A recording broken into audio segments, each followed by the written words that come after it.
Notions of work and kinetic energy. Notions मतलब हुआ आपकी धारणाएं, आपके विचार क्या हैं विद रेस्पेक्ट टू वर्क। किस चीज़ को आप वर्क समझते हैं? बोलते हैं हमने बहुत काम किया, हमने क्या देखा ना, किसान काम कर रहा है, स्टूडेंट भी पढ़ाई कर रहा है, वो भी काम कर रहा है, पर फिजिक्स में उसका मतलब क्या था, what is it means, right? तो आप काम जानते हैं, उसका पर्पस समझना है, फिजिक्स में किसको काम बोलते हैं? Kinetic energy. Kinetic energy, energy you know, chocolate खाई एनर्जी आ गई। इलेक्ट्रिसिटी में एनर्जी होती है, बटन दबाओ तो फैन चलने लगता है, दैट इज़ इलेक्ट्रिकल एनर्जी। तो you know about energy, very good. Kinetic, kinetic से कुछ याद आ रहा है? हाँ सर मुझे याद आ रहा है, स्कूटी होती है kinetic scooty, kinetic Honda, right? Why it is called kinetic? Because work, और जब हम एनर्जी की बात करते हैं, सो हमने कुछ पढ़ा था नाइन्थ क्लास में, मे बी टेंथ में भी आपने थोड़ा रिवाइज किया हुआ था। These are called equations of motion. जब भी वेलोसिटी में कुछ चेंज होता है, v initial velocity, u initial velocity, v final velocity, a is acceleration, t is time, s is displacement. So ये तीन इक्वेशन थी, द इक्वेशंस ऑफ मोशन। जब भी किसी चीज़ में मोशन में चेंज होता है, वेलोसिटी में चेंज होता है, सो इट अटेन्ड एक्सेलरेशन। कितनी देर तक हुआ एक्सेलरेशन, कितना डिस्प्लेसमेंट हुआ या डिस्टेंस ट्रैवल किया, ये हम सब इससे पता लगा सकते थे। तो इन इक्वेशंस को हम यूज़ करेंगे। Kinetic, yes, energy. Kinetic means anything related to velocity. जब भी किसी चीज़ में वेलोसिटी होती है तो उसमें एनर्जी होती है। जब ये स्कूटर चलता है ना तो एनर्जी से तेज़ी से ज़्यादा भागता है, राइट? पेट्रोल डालो, पेट्रोल क्या है, petrol is one type of energy, burn होती है तो इट गिव्स, इंजन चलता है, इंजन से व्हील रोटेट होते हैं और वो भागता है। So it gains an energy, and that energy, gain in energy किस हो गया, चेंज इन वेलोसिटी। और जब वेलोसिटी चेंज होती है, वी से द बॉडी और scooter is having an energy. That is why जो बड़े स्मार्ट थे ना जो कंपनी, उन्होंने उसका नाम ही काइनेटिक एनर्जी रख दिया। तो kinetic is not related to kinetic scooter, it is related to velocity. So let's start. Equations of motions में थे, हमने बीच वाली इक्वेशन यूज़ कर रहे हैं, v square minus u square is equal to 2as, where v is the final velocities, initial velocity, is the acceleration, s is the distance travel और the displacement, right? Because all are vector, तो s भी क्या होगा, scalar ना होकर displacement होगा। तो हम बहुत बार डिस्टेंस बोल देते हैं, but it's a displacement with distance with direction. Okay, ये इक्वेशन कैसे हुई थी ये हमने सीखा ही था 10th क्लास में या 9th क्लास में, तो आपको मालूम है कैसे ड्राइव हुई थी, वेरी गुड। तो एक काम करते हैं, इस इक्वेशन को दोनों तरफ से मल्टीप्लाई कर देते हैं बाय m/2 से, मल्टीप्लाई कर दो। So it will become m/2 v square minus m/2 u square is equal to m/2 2 into 2as। Solve करो थोड़ा, इसको थोड़ा रीअरेंज करते हैं। तो इसको देखो कैसे लिख सकते हैं, लेफ्ट साइड में लिखते हैं हाफ एम वी स्क्वायर, ऐसे ना लिख के ऐसे लिख सकते हैं, कोई फ़र्क नहीं पड़ा, माइनस माइनस है, half m u square. Okay, यहाँ 2 कट गया, क्या बचा, m a s, mass. M a आपने पढ़ा था Newton second law, force is equal to mass into acceleration, right? M a means f, तो I can write f s. M a को एफ से रिप्लेस कर दिया, एस एस ही रहा। So देखो, ये left side is equal to now is equal to f s. ये left side क्या है, आपने पढ़ा था, half m v square is called kinetic energy, और v is the final velocity, half m u square, u is the initial velocity, तो initial kinetic energy and this is final kinetic energy. तो I can write final kinetic energy minus initial kinetic energy is equal to F means force, S into distance. तो इसको final minus initial, इसका मतलब क्या हुआ था, मैं इसको यदि और शॉर्ट फॉर्म में लिखूँ, के से kinetic energy, f means final, i means initial, final kinetic energy minus initial kinetic energy, I can write this way, force into distance. और change in kinetic energy that is delta, delta means मैं से लिखता हूँ final minus initial, यही तो होता है delta का मतलब। तो delta K is equal to force into displacement.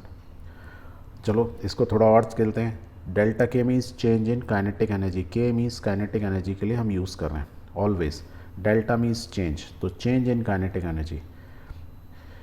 अब फोर्स इनटू डिस्टेंस क्या होता है, आपको कुछ याद आ रहा है? लेट्स सी, एक मास है m, उस पर हमने फोर्स लगाया, हम उसको F फोर्स से पुल कर रहे हैं, या लेफ़्ट साइड से मैं इसको पुश करूं, तो एक फोर्स F लगाया एक बॉडी m पर, तो क्या होगा, ये बॉडी खिसकना शुरू होगी, चलना शुरू होगी। और हमने इतना फोर्स लगाया है कि ये बॉडी अपनी पोजीशन से कहाँ तक चली गई, डी पोजीशन तक चली गई। दैट मीन्स इसने कितना डिस्टेंस ट्रेवल किया, डी डिस्टेंस ट्रेवल किया, और किस डायरेक्शन में ट्रेवल किया, ऐसा नहीं ऊपर नीचे चली गई, नहीं, उसी डायरेक्शन में कि जिस डायरेक्शन में हमने फोर्स लगाया, राइट।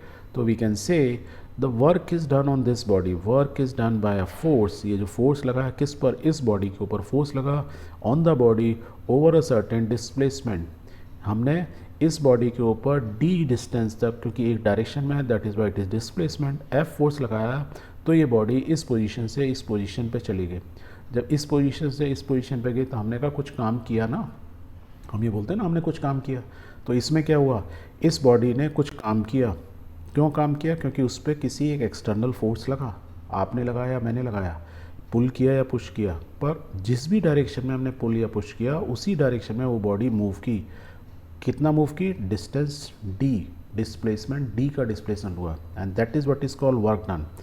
तो वर्क डन की डेफिनेशन होती है फोर्स इनटू डिस्प्लेसमेंट। सो हम लिख सकते हैं चेंज इन काइनेटिक एनर्जी, जो चेंज इन काइनेटिक एनर्जी है वो क्या होती है, फोर्स इनटू डिस्प्लेसमेंट, यही तो है फोर्स इनटू डिस्प्लेसमेंट, इस डायरेक्शन में फोर्स लगाया डी डिस्टेंस है, तो वर्क डन क्या होता है, फोर्स इनटू डिस्टेंस। तो चेंज इन काइनेटिक एनर्जी या एफ एस को हम क्या लिख सकते हैं, F D. So let's write down. तो ये चेंज इन काइनेटिक एनर्जी और वर्क डन, इनके बीच में एक रिलेशन कि जब भी चेंज होगा एनर्जी में कुछ चेंज होगा, डेल्टा चेंज यदि हुआ, किसी की वेलोसिटी कम से ज़्यादा हुई या ज़्यादा से कम हुई, काइनेटिक एनर्जी या बढ़ी या घटी, एनर्जी में कुछ चेंज हुआ, वो डेल्टा चेंज होता है, उससे क्या होगा, हमेशा कुछ ना कुछ काम ही होगा। ये बॉडी मास पहले यहाँ रखा हुआ था लेफ़्ट साइड में, जब हमने फोर्स लगाया तभी ये चला, इनिशियल वेलोसिटी 0 थी, फिर उसकी कुछ वेलोसिटी आई कि नहीं आई, तभी तो हुआ। तो change in kinetic energy is equal to work done. तो काम करने के लिए आपको एनर्जी चाहिए, या हम बोले कि आपकी एनर्जी में, आपकी किसी की बॉडी में एनर्जी चेंज हुआ, डेल्टा चेंज हुआ, तो हमने क्या मतलब हुआ, दूसरे वर्ड में बोल रहा है it has some work has been done on that body, और या that body has done some work, कह सकते हैं। ओके, तो फोर्स इनटू डिस्प्लेसमेंट बोलूँ या F into D, D is the displacement, normally हम डी लिख दें, एफ इंटू डी। तो यहाँ फोर्स इंटू डिस्टेंस की जगह सबको डिस्प्लेसमेंट कर दें, तो we can say change in kinetic energy force into displacement, force into displacement means ही होता है वर्क डन। सो एनर्जी और वर्क के बीच में एक रिलेशन आ गई, and that relation is called the work energy theorem. क्या बोलते हैं उसको, वर्क एनर्जी थ्योरम। आप एनर्जी को से कुछ काम में कन्वर्ट कर सकते हो या काम को एनर्जी में कन्वर्ट कर सकते हो, राइट? समझ में आ रहा है? ओके, चलो थोड़ा सा और चेंज करते हैं। तो वी कैन से यहाँ पे the change in kinetic energy of a body और a particle is equal to the work done on it by a net force. यदि किसी बॉडी के ऊपर कोई नेट फोर्स लगता है for a distance this much, तो we say it has done some work, और that means there is a change in kinetic energy. वो एक पार्टिकल भी हो सकता है या बहुत सारे पार्टिकल का समूह, जिसको हम एक बॉडी बोलते हैं। ठीक है, गुड। थोड़ा सा इस एग्जांपल को डिफरेंट तरीके से देखते हैं। एक मास है, उसको डिस्टेंस डी ट्रैवल करना है, डिस्प्लेसमेंट होना है उसको यहाँ से यहाँ तक, बट इस बार हम जो फोर्स जो है ना एक एंगल में लगाते हैं, right, where is the movement is in this direction, horizontal direction में। सो देखो, तो मैं कभी भी मोशन कैसे होगा, जिस डायरेक्शन में डिस्प्लेसमेंट उसी डायरेक्शन में। डिस्प्लेसमेंट क्यों हुआ, क्योंकि हमने फोर्स लगाया। फोर्स हम लगा रहे हैं एक एंगल में, तो हम क्या कर सकते हैं, हम हमेशा क्या करते हैं, इनको रिजॉल्व कर लेते हैं। तो इसका कंपोनेंट क्या होगा, एफ कॉस थीटा, और एक वर्टिकल कंपोनेंट होगा एफ साइन थीटा। तो एफ कॉस थीटा फोर्स लगा इस डायरेक्शन में, जिसकी वजह से there is a displacement of this. तो वर्क डन क्या होगा, force direction in the direction of displacement f cos theta into d. तो work done is equal to F cos theta into d, that is the work done, कह सकते हैं। Okay, तो हम बोलेंगे the work done by the force is defined to be the product of component of the force in the direction of displacement and the magnitude of this displacement। यही चीज़ तो बोला है कि फोर्स का वो कंपोनेंट जो डिस्प्लेसमेंट की direction है, तो फोर्स का कंपोनेंट एफ कॉस थीटा वो, और मल्टीप्लाई बाय द डिस्प्लेसमेंट का मैग्नीट्यूड, इन दोनों को मल्टीप्लाई करेंगे, that is called work done. और वर्क डन फोर्स, यही तो हमने सीखा था, work done is equal to force into displacement. But कौन सा फोर्स, जो उसी डिस्प्लेसमेंट की डायरेक्शन में हो, दैट इज़ व्हाट। अब यदि देखो इसको F W is equal to F cos theta into D, force का कंपोनेंट इंटू डिस्प्लेसमेंट। यदि मैं D को यहाँ ले आऊँ, एफ डी कॉस थीटा लिख सकता हूँ, I can write this way, लिख सकता हूँ। But before we go there, देखो F का एक और कंपोनेंट था, एक तो कंपोनेंट ये था, एक कंपोनेंट का था vertical, F sine theta vertical लग रहा है, पर इस डायरेक्शन में कोई मूवमेंट हुआ नहीं, ये इतना भारी था, ये उठा ही नहीं। बट तो जब कोई उठा ही नहीं तो डिस्प्लेसमेंट हुआ नहीं तो वर्टिकल डायरेक्शन में the force work done is zero, the only work done is in the right x axis और right hand side only. Okay, अब देखो इस वर्क डन को देखते हैं। That means the total work done is f cos theta into the component of force in the direction of displacement. यदि मैं D को यहाँ ले आऊँ तो एफ डी कॉस थीटा ऐसे लिख सकता हूँ, एफ डी कॉस थीटा। और थोड़ी देर पहले हमने पढ़ा था product of two vector A into B, A dot B is equal to A B cos theta, where theta is the angle between vector A and B. तो यहाँ देखो F D cos theta means F is one vector, D is another vector, F is one vector, D is displacement in this direction, the angle between them is theta. तो directly क्या होता है, work done is F D cos theta. तो force और displacement के बीच में यदि एंगल थीटा है तो work done directly F D cos theta होगा। तो अगेन हम बोल सकते हैं work done is the product of two vector force and displacement. So notion of work जो अभी हम पढ़ रहे थे उसको एक बार थोड़ा सा और समझते हैं डिटेल में। तो what we understood is work done is equal to F cos theta means component of the force in the direction of displacement, दोनों का प्रोडक्ट इज वर्क डन। यदि मैं वेक्टर फॉर्म में समझता F is one vector, D is one vector, theta is angle, तो मैं क्या use करता, A B, A dot B means dot product या स्केलर प्रोडक्ट को यूज़ करता, where A and B are the root vectors, theta is the angle between those vectors. हमारे case में हम बात कर रहे हैं F is a vector, D is another vector, theta is the displacement. तो इसको यदि मैं थोड़ा रीअरेंज रखूँ I can write F D cos theta, F vector है, डी एक another vector, displacement vector, theta is the angle between them. यहाँ तक क्लियर? ओके, यदि F D cos theta is a dot product means is a scalar product means the final output is scalar, it is not a vector quantity. तो work done is a always work is a scalar quantity. तो energy की क्या कोई direction होती है, ऐसे याद रखो, एनर्जी कोई पूछो, एनर्जी आप आग जलाते हो वो भी एनर्जी है, फॉर्म ऑफ एनर्जी, उसकी कोई डायरेक्शन होती है, चारों डायरेक्शन में जा रही होती है। That means there is no direction. जब एनर्जी की डायरेक्शन नहीं है तो वर्क की भी नहीं होगी, वर्क एनर्जी, तभी तो एनर्जी को वर्क में, वर्क को एनर्जी में कन्वर्ट कर सकते हैं। यदि डायरेक्शन होती तब तो प्रॉब्लम हो जाता है, एक दूसरे को हम कन्वर्ट नहीं कर पाते। Okay, now if I say that work done is zero, कोई बोले वर्क डन जीरो है, फोर्स भी लगा, डिस्प्लेसमेंट भी था, सब कुछ था, पर फिर भी हमने कहा वर्क डन जीरो है, ये कब हो सकता है? क्या बोल रहे हैं हम, work done W is equal to zero. W हमने क्या सीखा, force into displacement into cos theta, तीन component F D and cos theta. इसका मतलब यदि कोई ये फिगर है F D cos theta means F zero हो जाए, डी जीरो हो जाए, कॉस थीटा जीरो है, ये हम बोल सकते हैं। एफ जीरो हो या डी जीरो हो या मेरा cos theta zero. Cos theta zero means theta की वैल्यू जीरो, कॉस थीटा की वैल्यू जीरो। ये जीरो कब होती है, when theta is equal to क्या होता है 90, you are right. That means force और डिस्प्लेसमेंट मीन्स फोर्स और जो डिस्प्लेसमेंट हो रहा है उसके बीच में जो एंगल है थीटा यदि 90 डिग्री हो तब मेरा वर्क डन जीरो होगा। या मेरा फोर्स ही मैं कोई ना लगाऊं तो डिस्प्लेसमेंट होगा ही नहीं, जब फोर्स ही नहीं लगाऊंगा तो डिस्प्लेसमेंट नहीं होगा, तो भी मेरा वर्क डन जीरो होगा। और मैंने फोर्स लगाया पर डिस्प्लेसमेंट नहीं हुआ तो भी मेरा वर्क डन जीरो होगा। चलो इनको ना बहुत प्रैक्टिकल एग्जांपल से समझते हैं। ये एक जीप है, मैंने कहा आप धक्का लगाओ, आपने खूब धक्का लगाया, that means force is not zero. आप खूब ताकत लगा रहे हो, किस डायरेक्शन में, इस डायरेक्शन में, पर ये जीप जहाँ की जहाँ खड़ी है हिल ही नहीं रही है, that means displacement is zero. Force displacement यदि होता तो इसी डायरेक्शन में होता, दैट मीन्स फोर्स भी जिस डायरेक्शन में उसी डायरेक्शन में तो जीप चलती है, ऐसा तो नहीं ऊपर नीचे जाती, सीधी दाएँ बाएँ नहीं जाती, स्ट्रेट ही जाती। जिस डायरेक्शन में आप फोर्स लगा रहे हो जीप भी उसी डायरेक्शन में जाओगी। बट आप इतनी ताकत लगा रहे हो, आप इतने खूब कोशिश कर ली पर जीप जरा सी भी नहीं हिली, that means displacement is zero. That means भी से आपने तो खूब ताकत लगाई, आप कहोगे मेरी तो बहुत एनर्जी यूज़ हो गई, मैं थक गया। टेक्निकली यू राइट, आपने ताकत लगाई पर ताकत से काम हुआ ही नहीं। जब काम ही नहीं हुआ, क्यों नहीं हुआ काम, क्योंकि डिस्प्लेसमेंट नहीं हुआ, और डिस्प्लेसमेंट नहीं हुआ तो इस फॉर्मूले के हिसाब से डी जीरो है तो F D into zero into cos theta is equal to zero, तो work done is zero. Clear यहाँ पे? ओके, एक और एग्जांपल लेते हैं। ये अंकल है, ये अंकल ना इतना बोझ उठा के चलते हैं, बहुत दूर तक बक्से को ले जाते हैं।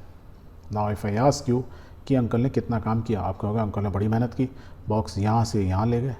बट ध्यान से देखो, ये बॉक्स तो इनकी पीठ के ऊपर ही था और इन्होंने अपनी पीठ के ऊपर उठा के रखा हुआ था, दैट मीन्स ग्रेविटी की वजह से ये नीचे आना चाहता था, अंकल इसको ताकत लगा के बस उठाए हुए थे। अंकल खुद तो यहाँ से यहाँ चले गए, बट ये जो बॉक्स है ये तो अपनी पोजीशन पे उनकी पीठ पे था, पीठ पे ही रहा। तो फोर्स जो इन्होंने लगाया, अंकल ने बॉक्स के ऊपर फोर्स क्या लगा, वर्टिकल डायरेक्शन में, डिस्प्लेसमेंट क्या हुआ, राइट साइड में। तो फोर्स और डिस्प्लेसमेंट दोनों के बीच में एंगल कितना हो गया, 90। यदि थीटा 90 हो गया कॉस थीटा की वैल्यू 0, दैट मीन्स इस फॉर्मूले के हिसाब से वर्क डन इज़ 0। तो यदि अपने सिर के ऊपर या पीठ के ऊपर कोई सामान लाद के ले जाते हो तो आप कहोगे मैंने बहुत काम किया। No, you have not done, because direction of the force and the displacement is at 90 degree, that is why the total work done is 0. Clear? Very good. Force आपने जब इस पे लगाया, या तो आप फोर्स लगाओगे, ये तो लगाओगे ही नहीं, या कुछ तो लगाओगे या बहुत ज़्यादा लगाओगे। दैट मीन्स फोर्स की वैल्यू हमेशा पॉजिटिव होगी, 0 हो सकती है, पॉजिटिव वैल्यू हो सकती है। डिस्प्लेसमेंट जैसे जीप ये हिली ही नहीं या थोड़ी बहुत हिलेगी तो it's always positive, right. Cos theta हमने पढ़ा था, थीटा की वैल्यू कॉस थीटा की वैल्यू +1 से -1 तक जाती है, वेरी करती है। क्यों वेरी करती है? क्योंकि थीटा यदि 0 से लेके 90 नहीं 180 चली गई तो थीटा की वैल्यू क्या हो गई? कॉस थीटा की वैल्यू नेगेटिव हो जाएगी। और यदि ये नेगेटिव हो गई, इसका मतलब ये positive, F positive, D positive, cos theta plus minus है, दैट मीन्स वर्क भी हमारा क्या होगा? पॉजिटिव नेगेटिव हो सकता है। आप कहोगे कि सर मैं तो कंफ्यूज हो गया कि अभी तो आप बोल रहे थे कि वर्क जो है इज़ ए स्केलर क्वांटिटी, उसकी कोई डायरेक्शन नहीं होती, but now I am saying कि work can be both positive और नेगेटिव। पॉजिटिव और नेगेटिव का मतलब इज़ नॉट डायरेक्शन। इसको थोड़ा ध्यान से समझते हैं, दोबारा समझते हैं। इसी जीप वाले एग्जाम्पल है, बहुत सिंपल एग्जाम्पल। इस लड़के ने फोर्स लगाया, इस डायरेक्शन में लगाया, राइट, और मान लो डिस्प्लेसमेंट भी किस डायरेक्शन में होगा? इसी डायरेक्शन में होगा। तो फोर्स डिस्प्लेसमेंट उन दोनों के बीच में एंगल 0 है, दैट मीन्स कॉस थीटा की वैल्यू कितना? 1 पॉजिटिव है। तो जो टोटल मल्टीप्लिकेशन फोर्स डिस्प्लेसमेंट और कॉस थीटा क्या आएगा? पॉजिटिव वैल्यू आएगी, एक वैल्यू आएगी। That means it is in this direction of the force, कि डिस्प्लेसमेंट और फोर्स के बीच में जो एंगल था उसकी वैल्यू थी 0, दैट वाई कॉस थीटा की वैल्यू 1 थी। वेरस यदि मैं इस केस को उल्टा ले लूँ, मान लो ये जीप थोड़ी सी लुढ़कनी स्टार्ट हो जाती है, मान पहाड़ों पे हो जाता है ना, हमारे पास स्टार्ट हो जाती है, अपने आप जीप चलने लगती है, तो आप क्या करते हैं? आगे आके खड़े होते हैं, इसको चलती हुई जीप को रोकने की कोशिश करते हो। इन दैट केस आप क्या है? जीप चलती हुई जीप को रोकने की कोशिश कर रहे हो, तो you are putting a force in the opposite direction, where jeep तो नीचे जाना चाहिए। तो क्या होगा? जीप थोड़ी दूर तक जाएगी, मीन्स आप जीप के साथ थोड़ा स्लिप हो गए, because you are putting a force. तो क्या होगा? जीप आके रुक जाएगी। दैट मीन्स आपने फोर्स लगाया जीप पर राइट साइड में, जीप की वजह से आप खिसकते चले गए, that means total displacement still हुआ on the left hand side, force right hand side में, डिस्प्लेसमेंट लेफ्ट हैंड साइड में, मीन्स फोर्स राइट साइड में, displacement opposite. That means theta की यदि मैं बात करूं, दैट मीन्स 180 डिग्री, और कॉस थीटा 180 हमने क्या बोला था? माइनस वैल्यू आती है। जब जहाँ माइनस वैल्यू है, that is why the work done is still the magnitude is F D cos theta, but direction is negative, इस लेफ्ट साइड में आ गया, बिकॉज द उनके बीच में जो एंगल है उसकी वजह से हुआ, but still it is a scalar quantity, वो मैग्नीट्यूड ही बता रहा है। क्लियर है? ये बस पॉजिटिव नेगेटिव से ऐसे समझ लेना। Okay, work done as per work energy theorem, काम करने के लिए आपको एनर्जी चाहिए। Always there will be delta change in energy, energy में चेंज होगा। कौन सी एनर्जी की अभी हम समझ रहे हैं? इस केस के अंदर डिस्प्लेसमेंट बोल रहे हैं, means there is a change in kinetic energy. Kinetic energy को थोड़ा हम समझेंगे आगे, that means change in velocity कुछ हो रहा है। जब whenever change in velocity, so change in kinetic energy, और जब चेंज इन काइनेटिक एनर्जी होगा, that means we have done some work, work is done. तो एनर्जी में चेंज होना मतलब कुछ काम हो रहा है। ओके, एनर्जी और वर्क दोनों एक ही चीज़ हैं, तो we can say work and energy have the same dimension. ना तो एनर्जी भी स्केलर है, वर्क भी स्केलर, और इनकी डायमेंशन सेम है। डायमेंशन मैथमेटिकली क्या होता है? किसी चीज़ का भी निकालना है तो फॉर्मूला मालूम हो, work is equal to force into displacement, ये हमने सीखा है, एफ डी कॉस थीटा, या फोर्स इंटू डिस्प्लेसमेंट ऐसे बोले। फोर्स क्या होता है? Mass into acceleration, D is a displacement. Mass क्या होता है? किस में मेज़र करते हैं?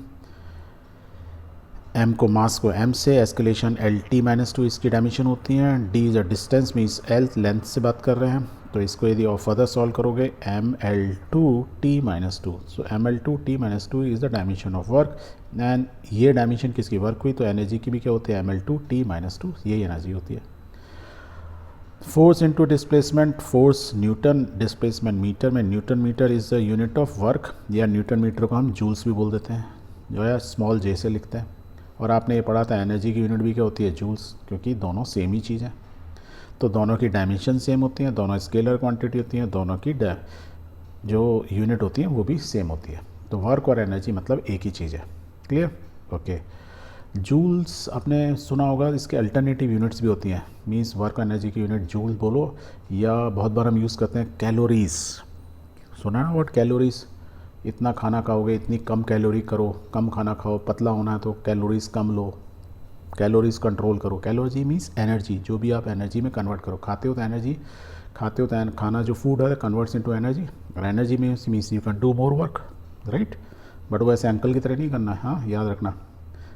फोर्स जिस डायरेक्शन में लगा उसी डायरेक्शन में डिस्प्लेसमेंट हो, तब तो ठीक है, नहीं तो work done is zero mathematically. Okay, calories, 1 calorie यदि मैं बात करूँ तो जूल्स कितने बराबर होता है, इज इक्वल टू 4.186 जूल्स। तो calorie is a bigger unit, joule is a smaller unit. और भी बड़ी यूनिट होती है कैलोरी के अलावा, एक बड़ी यूनिट होती है किलोवाट आवर। आपने पढ़ा होगा कितनी यूनिट एक आवर्स तक की यूनिट, 1 आवर्स में कितनी यूनिट हमने, kilowatt hour. Kilo means 1000, watt means क्या, joules per second into hour. 1 घंटे तक कितनी एनर्जी यूज़ की, वो किलोवाट आवर में। उसकी जूल्स में यदि करोगे 3.6 × 10⁻⁶ जूल्स। यदि कैलोरी से और छोटी यूनिट देखोगे तो it is electron volt, EV. जब हम वोल्टेज की बात करते हैं, इलेक्ट्रॉन्स के बाद एटॉमिक लेवल में बात करते हैं तो हम इलेक्ट्रॉन वोल्ट बोलते हैं, EV. It is also unit of work या एनर्जी। वो कितने बार होती है, 1.6 × 10⁻⁻19 जूल्स। इससे एक और छोटी यूनिट होती है, that is called erg, ERG, is also unit of work and energy, that is equal to 10⁻⁻7 joules. तो these are the alternate units of work and energy जो हम अलग अलग कॉन्सेप्ट में यूज़ करते हैं। किलोवाट आवर, जिसको हम 1 यूनिट भी बोलते हैं। इलेक्ट्रिसिटी, घर में जो आपकी इलेक्ट्रिसिटी यूज़ कर रहे हो तो मीटर लगा हुआ है, उसमें बोलते हैं ना आपने 1 यूनिट, 2 यूनिट, 3 यूनिट, जिसकी 1 यूनिट मीन्स 3.6 × 10⁻⁶ जूल्स। इतने जूल्स मीन्स 1 यूनिट आपने यूज़ की। कैलोरीज खाने वगैरह में आप यूज़ करते हो normally day to day. Electron volts जब हम एटॉमिक लेवल में बात करते हैं, और अर्ग और ज़्यादा छोटी सब एटॉमिक लेवल में चले जाते हैं, वहाँ पे यूज़ की जाती है। सो आई होप कि work energy theorem and work का formula and when work is zero, you have understood everything.